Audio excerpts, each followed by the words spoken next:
বাংলাদেশি কমার্সে আমাদের সবারই একটা কমন অভিজ্ঞতা রয়েছে।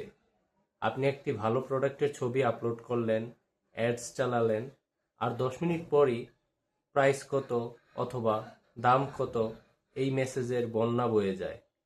অ্যাট ফার্স্ট গ্ল্যান্সে মনে হতে পারে বিজনেসটা খুব ভালোই চলছে, বাট এই প্রতিটা মেসেজের রিপ্লাই দিতে দিতে আপনি আপনার বিজনেসকে আরও বেশি স্কেল করতে যে এফোর্টটা দিতে পারতেন সেটা আর দিতে পারতেছেন না। এর মাধ্যমে আপনি একটা বড় অপারেশনাল ট্র্যাপে ফেসে যাচ্ছেন। বিজনেস সাইকোলজিতে একটা কথা আছে, ফ্রিকশন কিলস কনভার্সনস। একজন কাস্টমার যখন মিডনাইটে আপনার একটা প্রোডাক্ট দেখে, তার মধ্যে ইনস্ট্যান্ট একটা বাইং ইনস্টিংক্ট কাজ করে, সে প্রোডাক্টটা কিনতে চায়।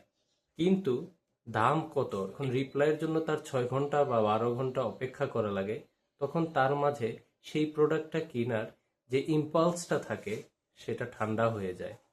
রেজাল্ট কি হচ্ছে? কাস্টমার হয়তো অন্য কোথাও চলে যাচ্ছে প্রোডাক্টটা কেনার জন্য। অন্যদিকে আপনিও কি এই মেসেজগুলো রিপ্লাই দিতে দিতে ধৈর্যহারা হয়ে যাচ্ছেন না? ইদার ওয়ে ট্রান্সপারেন্ট প্রাইসিং ছাড়া আপনি প্রফিট লিক করছেন। এখন আসি টেকনিক্যাল দিকে।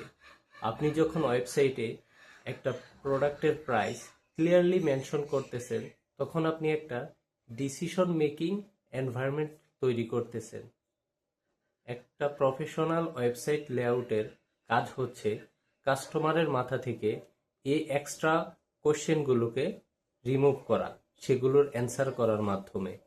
আমরা যখন ওয়েবসাইট ডিজাইন করি তখন আমরা ইনফরমেশনের হায়ারার্কিটা ফলো করি। মানে প্রোডাক্টের ইনফরমেশন যেগুলো সবচেয়ে ইম্পর্টেন্ট, যেমন দাম, সাইজ, অ্যাভেলেবিলিটি ইত্যাদি জিনিসগুলো কাস্টমার খুব দ্রুতই দেখতে পারে। এটি শুধু টাইমই বাঁচায় না, এটা আপনার ব্র্যান্ডের প্রফেশনাল অথরিটিও ক্রিয়েট করে।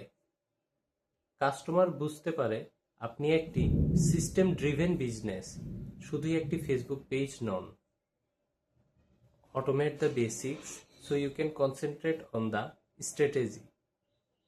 আপনার কাজ মিনিটে মিনিটে এই মেসেজগুলোর রিপ্লাই দেয়া নয়। আপনার অরিজিনাল কাজ হচ্ছে এই বিজনেসটাকে গ্রো করা।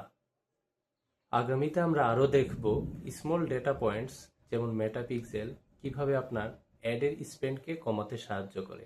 Stay tuned.